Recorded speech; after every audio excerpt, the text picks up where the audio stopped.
ओम श्री द्वारिकाधीश की जय।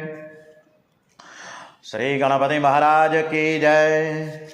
श्री हनुमान जी महाराज की जय। वक्रतुंड महाकाय सूर्यकोटि समप्रभ निर्विघ्नं कुरु मे देव सर्वकार्येषु सर्वदा। दरेकનું કલ્યાણ ઈચ્છતા પ્રાર્થના કરીએ। સૌનું કરો કલ્યાણ હે દયાળુ પ્રભુ, સૌનું કરો કલ્યાણ। નર નારી પશુ પક્ષીની સાથે જીવજંતુનું તમામ જગતના વાસીઓ સૌ સુખ ભોગવે આનંદે આઠે ધામ। દુનિયામાં દર્દ દુકાળ પડે નહીં, લડે નહીં કોઈ ગામ। સર્વ જગે સુખાકારી વધે, વળી વધે ધન ધાન્ય। કોઈ કોઈનું બુરું ન ઈચ્છે, સૌનું ઈચ્છે સૌ સમાન। પોતપોતાના ધર્મ પ્રમાણે સર્વ ભજે ભગવાન। સૌનું કરો કલ્યાણ હે દયાળુ પ્રભુ, સૌનું કરો કલ્યાણ। શ્રી કૃષ્ણ કનૈયાલાલ કી જય। શ્રી પ્રહલાદજી મહારાજ કી જય। ઓમ નમો ભગવતે વાસુદેવાય। કરારવિંદેન પદારવિંદમ મુખારવિંદે વિનવેશયંતમ। વટસ્ય પત્રસ્ય પુટે શયનમ। બાલમ મુકુંદમ મનસા સ્મરામી। શ્રી કૃષ્ણ કનૈયાલાલ કી જય। श्री डोंगरेजी महाराज की जय। श्री सुखदेवजी महाराज की जय। श्री व्यास नारायण भगवान की जय। प्रेमथी प्रभुना नामનું કીર્તન કરીએ ને તો ભગવાન ખૂબ રાજી થાય। તમને ભગવાનના દર્શન થશે। જે આંખથી જગત દેખાય છે તે આંખથી ભગવાન દેખાતા નથી। જે આંખથી સ્વપ્ન દેખાય છે તે આંખથી ભગવાન દેખાય। અંદરની આંખ ઉઘડે ત્યારે પરમાત્માના દર્શન થાય છે। ચર્મ ચક્ષુથી નહીં પણ જ્ઞાન ચક્ષુથી ભગવાનના દર્શન કરવા। તમે બહારથી આંખો બંધ કરશો તો અંદરની આંખ ઉઘડશે। પ્રહલાદના કહેવાથી બધા જ બાળકોએ પોતાનો આંખો બંધ કરી છે। પ્રહલાદજી બધા જ બાળકોને, અત્યારે પ્રહલાદજીનું ચરિત્ર ચાલુ છે। અત્યારે આ પ્રહલાદજી બધા જ બાળકોની સાથે રમવાની ના પાડે છે। આપણે રમવું નથી પણ કૃષ્ણ ભજન કરીએ। અને બધા જ બાળકોને જરા સરસ મજાની જ્ઞાન આપ્યું છે। એ કથા વાર્તા ખૂબ સરસ મજાની દિવ્ય કથા ભગવાન શ્રી કૃષ્ણ પરમાત્માને સમર્પિત કરીએ છીએ। આજની કથા શ્રી કૃષ્ણ ભગવાન ખૂબ સરસ રીતે સાંભળે છે। એવા ભાવ સાથે આજની કથા આપણે આગળ વધારીએ છીએ। પ્રહલાદજી બધા જ બાળકોને સ્પર્શ કરે છે અને તેથી તેમને તેજ દેખાયું। પ્રહલાદજી કહે, તમને જે પ્રકાશ દેખાય છે તેને જ્ઞાની પુરુષો નિર્ગુણ બ્રહ્મ કહે છે। આ પ્રકાશમાં દ્રષ્ટિને બરાબર સ્થિર કરી પ્રેમથી ભગવાનના નામનો જપ કરો। આ પ્રકાશમાંથી શ્રી કૃષ્ણ પ્રકટ થશે। તાળીઓ પાડીને કીર્તન કરો। તાળી એ બ્રહ્મનાદ છે।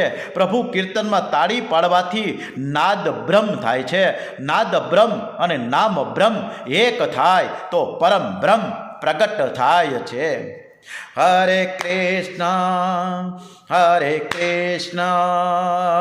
કૃષ્ણ કૃષ્ણ હરે હરે, હરે રામ રામ રામ હરે હરે, હરે કૃષ્ણ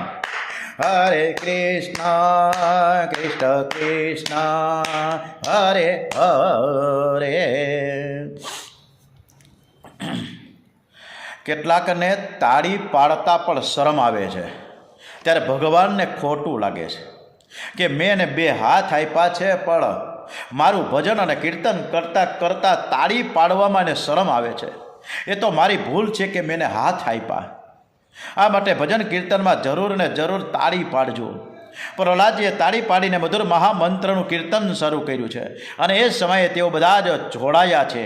અને આ કીર્તન છે હરે રામા રામ રામા હરે હરે, હરે કૃષ્ણ કૃષ્ણ કૃષ્ણ હરે હરે, હરે રામા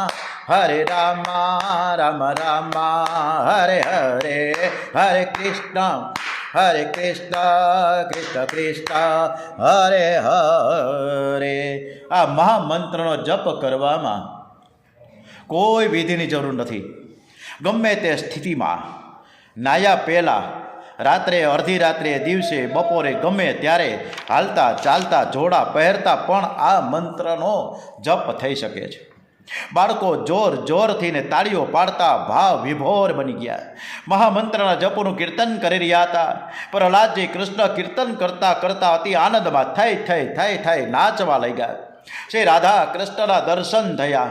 અતિ આનંદમાં જીવ નાચે છે. પ્રહલાદજીને સત્સંગનો રંગ લાગ્યો. બીજા બાળકો પણ કીર્તન કરતા કરતા આનંદમાં નાચવા લાગ્યા છે. એવામાં બહાર ગયેલા શંકામર્ક આવી પહોંચ્યા. એવો બાળકોને કીર્તનમાં તન્મય થયેલા જોઈને નવાઈ પામ્યા. કા શું? અને જો આ વાતની ખબર હિરણ્યકશિપુને પડશે ને તો અનર્થ થઈ જશે. એટલે ગુરુજીને થયું કે આ પ્રહલાદ જ બધા બાળકોને બગાડે છે. હવે આ નહીં સુધરે. દોડતા જઈને પ્રહલાદજીને કહ્યું કે તમે કીર્તન બંધ કરો. બંધ કરો પણ કોણ સાંભળે? કાન ઉગાડા છે પણ મને શ્રી કૃષ્ણ ચરણમાં છે.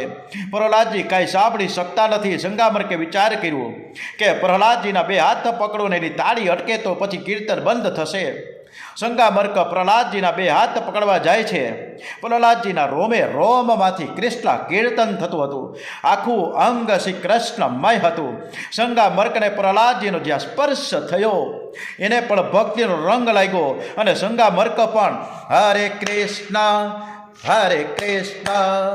કૃષ્ણ કૃષ્ણ હરે હરે, હરે રામ રામ રામ હરે હરે.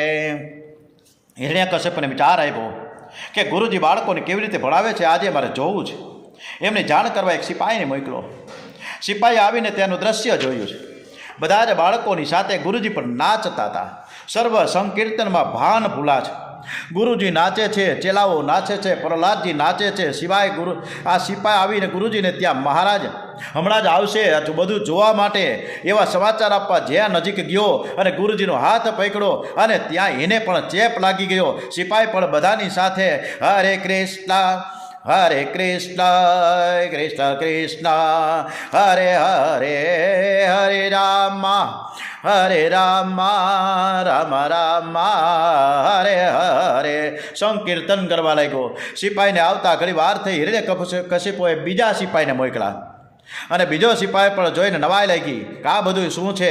ઓલા પેલા સિપાહીનો અને જ્યાં હાથ પકડ્યો અને એને પણ એવો ચેપ લાગ્યો, નાચવા લાગ્યો.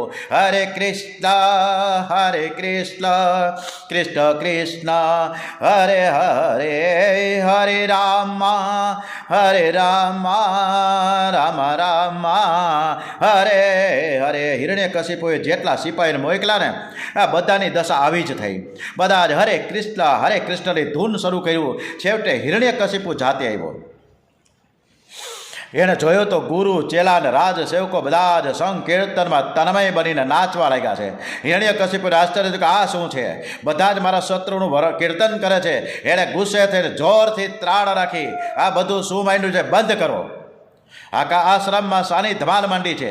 આમ કહીને પોતાના એક સિપાહીનો હાથ પકડો અને ખેંચવા લાગ્યો. હિરણ્યકશિપુના સ્પર્શથી કોઈ જાતનો એને ચેપ ન લાગ્યો. કારણ કે કંડમ વીજળીનો ગોળો હતો. બલ્બ હોય અને એમાં કંડમ હોય તો એમાં બલ્બ ક્યાંથી થાય? આ ઇલેક્ટ્રિકનો બલ્બ જો સારો હોય તો કરંટ લાગે, પણ બલ્બ જ જો નકામો હોય તો એને કરંટ લાગતો નથી. હિરણ્યકશિપુ નકામો અને કંડમ હતો એટલે ક્યાંથી એને ચેપ લાગે? સંકીર્તન થમી જાય છે. ગુરુજી બીતા સર્વ હકીકત હિરણ્યકશિપુને જણાવે છે. હિરણ્યકશિપુ ક્રોધે ભરાઈને પ્રહલાદને કે હજુ પણ તું મારા શત્રુનું કીર્તન કેમ કરે છે? મારા સિવાય જગતમાં બીજો ઈશ્વર છે ક્યાં, જે તું મને બતાવ. આજે હું તને મારી નાખું. તને શરમ નથી આવતી? હિરણ્યકશિપુ પ્રહલાદને ઉઠાવીને દોડતો દરબારમાં લઈ આવ્યો છે. પ્રહલાદને ધરતી ઉપર પસાડ્યો. ધરતી માતા બહાર આવે, પ્રહલાદને ઉઠાવી લે છે. પ્રહલાદનો વાળ પણ વાંકો થતો નથી. પ્રહલાદ પિતાજીને વંદન કરીને ઊભો થયો. હિરણ્યકશિપુનો ક્રોધ વધ્યો. તું મારું કહ્યું માનતો નથી અને ખોટા મને વંદન કરશ. હું તને મારીશ. મેં બ્રહ્માદિક દેવોનો પર પરાજય કર્યો છે. મારાથી બધા જ દેવો થરથર કાંપે છે, ને તું નિડર થઈને મારી સામે ઊભો છે. તને કોનું બળ મળ્યું છે? ન કેવલમ ને ભરતસ્વ રાજન ચ વે બલમ બલિનામ ચાપરેશામ પરવે વરે મે સ્થિરજંગમાયે બ્રહ્માદયો હેન વંશમ પરણિતાહા. પિતાજી, જેના બળ વડે તમે બોલો છો તેનું જ તેજ મને મળ્યું છે. મારા ભગવાન તમને શક્તિ આપે છે, તેથી તમે બોલો છો. મારું રક્ષણ કરનારે તો તમારી અંદર પણ બિરાજેલા છે. હમણાં એક જ ઝાટકે મારા મોટા બહેનને બ્રેન સ્ટ્રોક આવી ગયો, ડાબા મગજમાં. એની સીધી જ અસર જમણા અંગ ઉપર થઈ. પેરાલિસિસ, એકદમ પેરાલિસિસ, બોલી ન શકે. 2 મિનિટની પહેલાંની જે મારી બહેન હતી એ 2 મિનિટ પછી બોલી ન શકી. આ બધી કુદરતની રચના છે. કુદરત આપણે ધારે તો બોલાવે છે અને ધારે તો ન પડે. 5 જ મિનિટમાં અવાચક કરી દે, ખબર ના પડે. એટલે ભગવાન થકી આપણે ઉજળા છીએ, ભગવાન થકી આપણે છીએ. આપણે હસું નહીં તોય પણ ભગવાન છે જ. એટલે ભગવાનને હર હંમેશ આપણે ધૂન ભજન કીર્તન કરતા ભગવાનને રાજી રાખીએ. મારું રક્ષણ કરનાર એ તો તમારી અંદર પણ બિરાજેલા છે. પિતાજી, બહારનો દિગ્વિજય શા કામનો? જેણે મન જીતું અને જગત જીતું છે, જે મનથી હેરો છે તેની જગતમાં સર્વ ઠેકાળે હાર છે. પિતાજી, તમે માનો છો કે તમે વીર છો, પણ જે કામ ઉપર વિજય મેળવે છે, જે અંદરના શત્રુને મારે છે, એ વીર છે. તમે જરાય વીર નથી. જેણે મન જીતું છે તે વીર છે, તમે વીર નથી. બહારના શત્રુઓને મારે એ વીર નથી. કામાદી 6 ચોર તમારા મનમાં ફેટા છે, તે તમારા વિવેકરૂપી ધનને લૂંટે છે. પિતાજી, હવે તમે ક્રોધ ના કરો.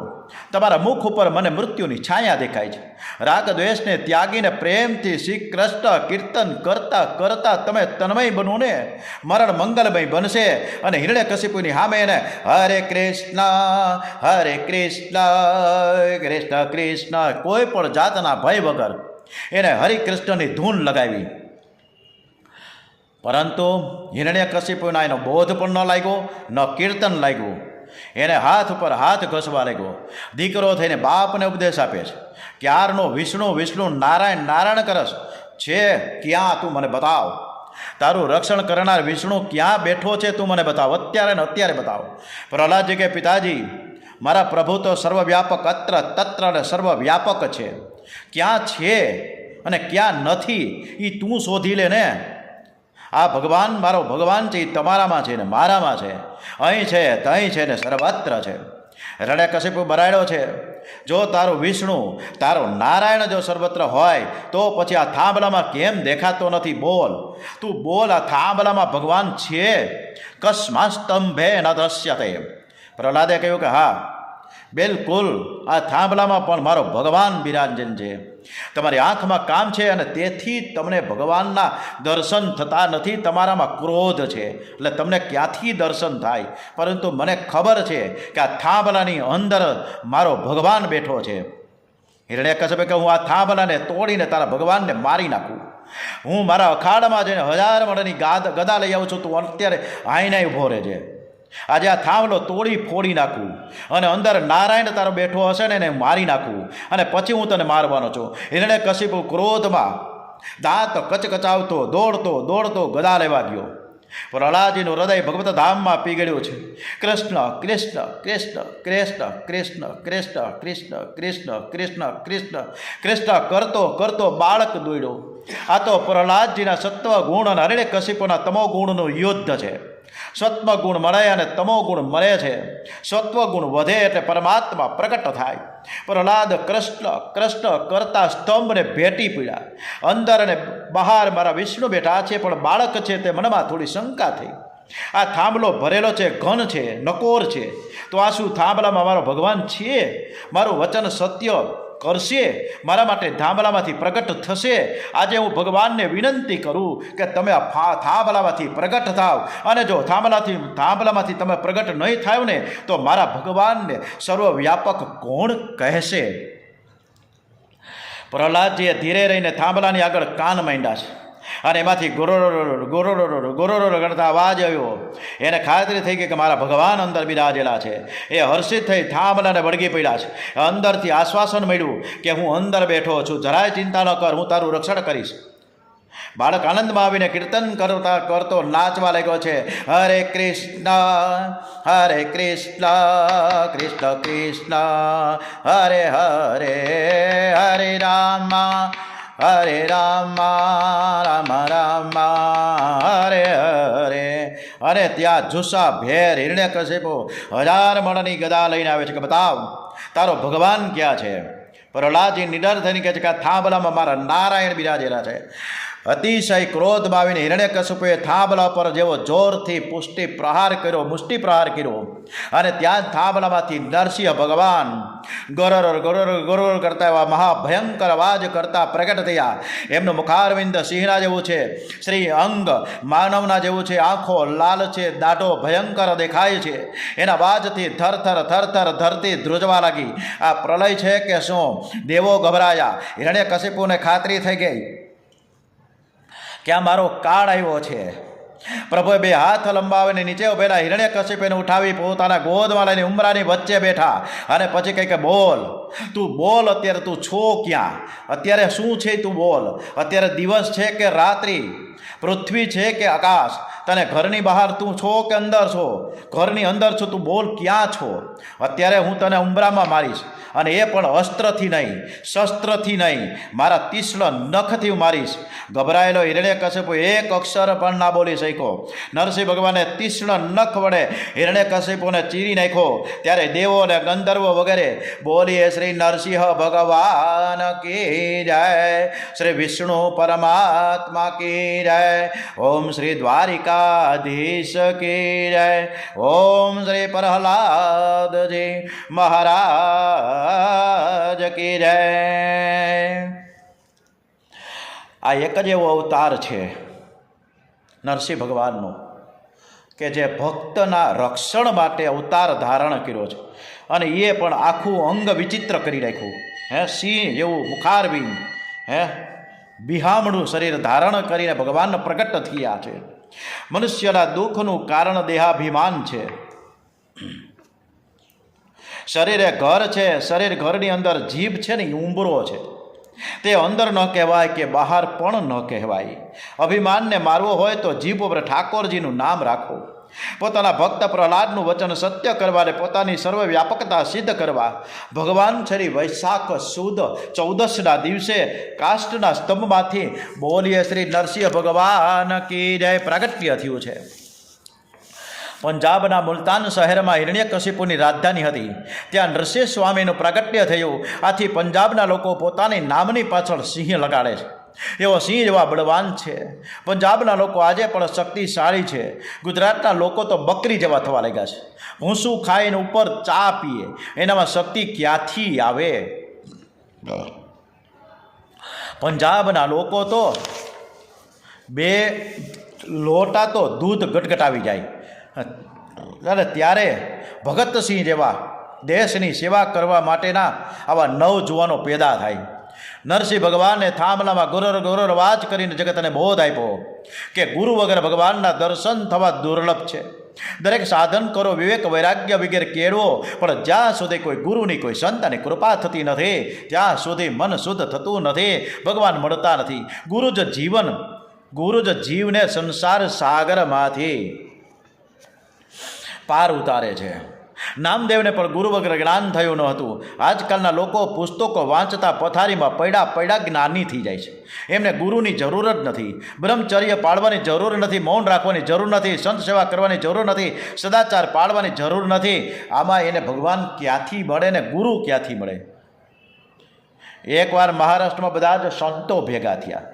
મુક્તાબાઈ ગુરા કુંભારને ભક્તોની સંતોની પરીક્ષા કરવા જણાવે છે. નામદેવને અભિમાન થયેલો ભગવાન મારી સાથે વાતો કરે છે એનું ભગવાનનો લાડીલો બહુ. ગોરા કુંભાર દરેક સંતના માથે ટપલી મારીને પરીક્ષા કરી રહ્યા છે. એણે નામદેવના માથા ઉપર ટપલી મારી, નામદેવને ગમ્યું નહીં, એણે સેજ મોઢું બચકોડ્યું. નામદેવને થાય છે કે કુંભારના હાંડલા પારખવાની જે રીત અહીં ઉપયોગમાં લેવામાં આવી છે તે બરાબર નથી. ગોરા કુંભાર પોતાના નિર્ણય જાહેર કહે છે કે બધાના હાંડલા પાકા છે, પરંતુ નામદેવનું હાંડલું કાચું છે. પછી તો નામદેવ કહે છે કે તમારું હાંડલું પાક્યું નથી, તમને શિક્ષણની જરૂર છે. તો પછી નામદેવ વિઠ્ઠલનાથજીની પાસે જઈને બધી વિખત જણાવે છે. વિઠ્ઠલનાથજી કહે કે મુક્તાબાઈને ગોરા કુંભાર જો કહેતા હોય કે તમારું હાંડલું કાચું છે તો જરાય એમાં શંકાને સ્થાન જ નથી. તું હજી કાચો છે, તને વ્યાપક બ્રહ્મના સ્વરૂપનો હજુ અનુભવ થયો નથી, તે હજુ સદગુરુ ક્યારે કર્યા નથી, અને આ માટે તું મંગળ વેઢામાં રહેલા ભક્ત વિશોબા ખાચરની પાસે જા, એટલે તને એ બોધ આપશે. નામદેવ તરત વિશોબા પાસે ગયા. જઈને જુએ છે ને તો વિશોબા શિવાલયમાં ગયા હતા. એટલે વિશોબા જે શિવાલયમાં ગયા હતા ત્યાં નામદેવના દર્શન કરવા માટે જવા માટે ગયા કે વિશોબા શું કરે છે, અને જઈને જુએ તો વિશોબા શિવલિંગની ઉપર પોતાનો પગ મૂકીને સૂતેલા છે. વિશોબાને ખબર પડી ગયેલી કે નામદેવ મને મળવા આવી રહ્યા છે, અને તેથી તેને બોધ આપવા માટે વિશોબાએ પોતાના પગ છે ને એ શંકરના શિવલિંગ ઉપર રાખ્યા. નામદેવે આ દ્રશ્ય જોયું. નામદેવને મનમાં થયું કે વિશોબાનો આવો વર્તાવ બરાબર નથી, એ ભગવાનની આમન્ય રાખતા નથી, તો પછી આ મને શું બોધ આપી શકવાનો છે. નામદેવ વિશોબાની નજીક આવીને તેના પગ શિવલિંગ ઉપરથી ઉઠાવી અને બીજે બાજુમાં મૂકવા ગયા. તો જ્યાં બાજુમાં મૂકવા જાય છે ત્યાં બીજા શિવલિંગ ઊભા થઈ ગયા. આમ જ્યાં જ્યાં નામદેવ વિશોબાના પગ હટાવીને બીજે મૂકવા જાય તો દરેક ઠેકાણે એ શિવલિંગ સ્થાપિત થઈ જાય, ઊભા થઈ જાય. વિશોબા કહે, નામદેવ, ગોરા કુંભારે કહેલું ને કે તારું હાંડલું હજુ કાચું છે, વાત સાચી છે. તને હજુ સર્વ જગ્યાએ ઈશ્વર દેખાતા નથી. જગતમાં ઈશ્વર સર્વ જગ્યાએ સૂક્ષ્મ રીતે રહેલા છે. ઈશ્વરને તું સર્વમાં સમાન ભાવે ને જોને. પતી ગયું, એમની કાચી હાંડલી પાકી ગઈ, અને ગુરુના એક જ ટકોરથી એ ભક્તિવાન બની ગયો. નામદેવ વિશોબાને મળીને પોતાને ત્યાં પાછા ફરે છે. તેઓ એક ઝાડની નીચે જમવા બેઠા. એટલામાં એક કૂતરો આવીને એનો રોટલો લઈને નાસવા લાગ્યો. આજે નામદેવને કૂતરામાં પણ વિઠ્ઠલ દેખાવા લાગ્યા. એને પોતામાં અને કૂતરામાં કંઈ ફરક લાગતો નથી. રોટલો કોરો છે, ઘી જ ચોયપડું નહોતું. નામદેવ ઘીની વાટકી લઈને કૂતરાની પાછળ દોડ્યા, અને દોડતા દોડતા કૂતરાને કહેતા ગયા કે વિઠ્ઠલ ઊભો રહે, તું ઊભો રહે વિઠ્ઠલ, રોટલો હજી કોરો છે, એના ઉપર મારે ઘી ચોપડવાનું બાકી છે. જો ગુરુ પોતે સંસારના વિષયોમાં ફસાયેલા હોય ને તો તમને સંસાર બંધનમાંથી છોડાવી નહીં શકે. પરમાત્મા સર્વત્ર છે, સર્વવ્યાપક છે, એમ જો મનુષ્ય માનવા લાગે છે તો પછી તેને પાપ કરવાની કોઈ જગ્યા જ નહીં રહે. અને ગોરા કુંભારની વાત કરીએ તો વિઠ્ઠલ વિઠ્ઠલ વિઠ્ઠલ કરતાં કરતાં પોતાનું જે ભરણ પોષણ કરતો હતી માટલા બનાવીને, તાવડી બનાવીને કરતા હતા. ગોરો કુંભાર એટલે ચકેડામાં ઓલા ગારો ખૂંદીને જે કાંઈ પીંડા બનાવી અને એના માટલા બનાવીને વેચતા હતા, અને એમાંથી એના ઘરનું ભરણ પોષણ કરતા, પરંતુ વિઠ્ઠલને ન ભૂલતા. વિઠ્ઠલ વિઠ્ઠલ વિઠ્ઠલ લારે એમ કરતાં ધૂન ભજન કરતા જાય, ગારો ખૂંદતા જાય, માટી ખૂંદતા જાય. એમાં 1 વર્ષનું નાનકડું બાળક એનું પોતાનું જ ઘોડિયામાંથી નીચે ઉતર્યું. આ બાજુ ગોરો કુંભાર ફળિયામાં ગારો ખૂંદતા, માટી ખૂંદતા હતા. એને ખબર નહોતી કે મારું બાળક આવી રહ્યું છે. એ બાળકને પણ ખબર નહોતી કે શું થઈ રહ્યું છે. એ તો એના બાપ પાસે જવા માંગતો હતો. ધીમે ધીમે ધીમે ધીમે એના બાપ પાસે, એટલે કે ગોરા કુંભાર પાસે બાળક જવા લાગ્યું. 1 વર્ષનું નાનકડું બાળક ધીમે ધીમે જે ગારો ખૂંદતા હતા ગોરા કુંભાર, એ માટીમાં આવ્યું. માટીમાં વિઠ્ઠલ વિઠ્ઠલ વિઠ્ઠલ વિઠ્ઠલ કરતા કરતા ગોરા કુંભાર એ માટી ખૂંદતા ખૂંદતા એના બાળકને ખૂંદી નાખ્યો, ચેપી નાખ્યો. બાળક મરી ગયો. એની ઘરવાળી આવી કે તમે શું કરો છો? અને પરમાત્મા પ્રગટ થયા. આ વિઠ્ઠલનાથની જે ભક્તિ ગોરા કુંભાર કરી છે, એવી જો ભક્તિ થાય ને તો સાચી ભક્તિ. બાકી તો આપણે બધા અમથે અમથા આડંબર જ કરીએ છીએ, અમથે અમથા નાટક કરીએ છીએ. રણ્યકશિપુનો સંહાર થયો છે. નરસિંહ ભગવાનનો ક્રોધ એકદમ શાંત થતો જ નથી, એકદમ ક્રોધાયમાન. નરસિંહ ભગવાનનું ઉગ્ર સ્વરૂપ જોઈ ત્રણેય લોક ભયભીત થવા લાગ્યા છે. એમની પાસે જવા માટેની કોઈ હિંમત થતી નથી. આખરે બ્રહ્માજી ત્યાં આવી પહોંચે છે અને વિવિધ સ્તોત્ર વડે એમની સ્તુતિ કરી. ઓમ શાંતાકારં ભુજગશયનમ પદ્મનાભં સુરેશમ વિશ્વાધારં ગગનસદસં મેઘવર્ણં શુભાગં લક્ષ્મીકાન્तं કમલનયનં યોગિમેધ્યાલગમ્યં વંદે વિષ્ણુ ભવભયહરં સર્વલોકૈકનાથમ. બ્રહ્માજી લક્ષ્મીજી પાસે ગયા. માતાજી તમે જાઓ, ભગવાનને શાંત કરો. એનું આવડું મોટું ઉગ્ર સ્વરૂપ જોઈ આ ત્રણેય લોક ભયભીત થઈ ગયા છે. લક્ષ્મીજી વિચાર કરે કે હું ત્યાં જઈશ એટલે મારા નાથ મને જોઈને શાંત થઈ જશે. એ ત્યાં ગયા તો ખરા, પણ નરસિંહ ભગવાનનો ક્રોધ શાંત થતો નથી. એ બાજુમાં ફરકવા લક્ષ્મીજી તૈયાર નથી. એ જાણે તો લક્ષ્મીજીને ઓળખતા કેમ ના હોય. કોઈની વિનંતી કે સ્તુતિને સ્વીકાર ન થયો. ત્યારે બ્રહ્માજી પ્રહલાદજીને કહે કે બેટા, હવે તારા રક્ષણ માટે ભગવાન પ્રગટ થયા છે, તું એમને શાંત કર. અને સિંહનો બાળક સિંહથી ગભરાય નહીં. પ્રહલાદ બે હાથ જોડીને ભગવાનની નજીક જાય છે અને તેના ચરણોમાં સાષ્ટાંગ વંદન કર્યું છે. પ્રહલાદજીને જોતા ભગવાનની આંખો ભીની થઈ ગઈ, હૃદય પીગળ્યું છે. હિરણ્યકશિપુ માટે વજ્ર કરતાંય પણ કઠણ છે, જ્યારે પ્રહલાદજી માટે તો માખણ કરતાંય કોમળ બન્યા. એણે પ્રહલાદજીને ઉઠાવીને ગોદમાં લીધા, વાત્સલ્ય ભાવે એમનું શરીર ચાટવા લાગ્યા છે. પરમાત્માને પ્રસન્ન કરવા શુદ્ધ પ્રેમની જરૂર છે, શબ્દ જ્ઞાનની જરૂર નથી. ભયકૃત ભયનાશક.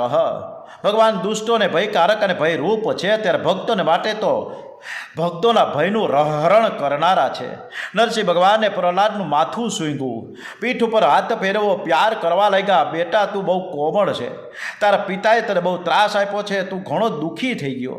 તારા દુઃખની મને ખબર છે, પણ તારી પાસે આવતા મને થોડું વિલંબ થયો, અને તારા માટે હું તારી પાસે માફી માંગુ છું. પ્રહલાદની ભક્તિ કેટલી બધી દિવ્ય હતી કે આજે ભગવાનને તેની માફી માંગવી પડી. આજે ભગવાન પ્રહલાદજીને માફી માંગી રહ્યા છે. ગાય જેમ પોતાના વાછરડાને ચાટે તેમ અતિ પ્રેમમાં ભગવાન પ્રહલાદજીને ચાટવા લાગ્યા છે. પ્રહલાદજી પ્રભુના ચરણમાં વારંવાર વંદન કરીને કહે છે કે પ્રભુ, તમે આવું ન બોલો. તમે તો માલિક છો, હું તમારો સેવક છું. તમે સર્વકાળ મારું રક્ષણ કર્યું છે. મેં જરાય દુઃખ સહન કર્યું જ નથી. હું તો તમારા ચરણમાં, તમારા સ્મરણમાં, તમારા દર્શનમાં અતિ આનંદમાં છું. પ્રહલાદજીની મધુર વાણી સાંભળી નરસિંહ ભગવાનને આનંદ થયો. એને પ્રહલાદજીને છાતી સાથે આલિંગન આપ્યું. ભક્ત અને ભગવાન એક થયા. ત્યારે ભગવાનનો ક્રોધ શાંત થયો છે. ભગવાન ભક્તને આધીન છે. તે સેવા, સ્મરણ અને ભજનથી પ્રસન્ન થઈ જાય. પદ્મનાભ નામ એક વૈષ્ણવ છે, તે ગરીબ છે. પદ્મનામ નામના એક વૈષ્ણવ ગરીબ છે. તે દરરોજ ઠાકોરજીને ચણાના ફોતરા ધરાવે. ઠાકોરજીને ઓછી એ ખાય છે. પરમાત્મા તો ભાવના ભૂખ્યા છે, તે વસ્તુ જોતા નથી, પણ ભક્ત મને કેવા ભાવથી અર્પણ કરે છે તે જુએ છે. સબરીએ પણ એઠા બોણ રામજીને ખવડાવ્યા. અને વિદુરજીની પત્ની સુલભાએ કેળાની છાલ કાઢતા એ છાલ કૃષ્ણ પરમાત્માને આપી અને એ છાલને આરોગવા લાગ્યા છે. અને વાહ, મધુમંગલની એઠી છાશ અને એકદમ ખાટી છાશ માંડા પીવા, ગટગટાવા લાગ્યા. આ પ્રેમ છે.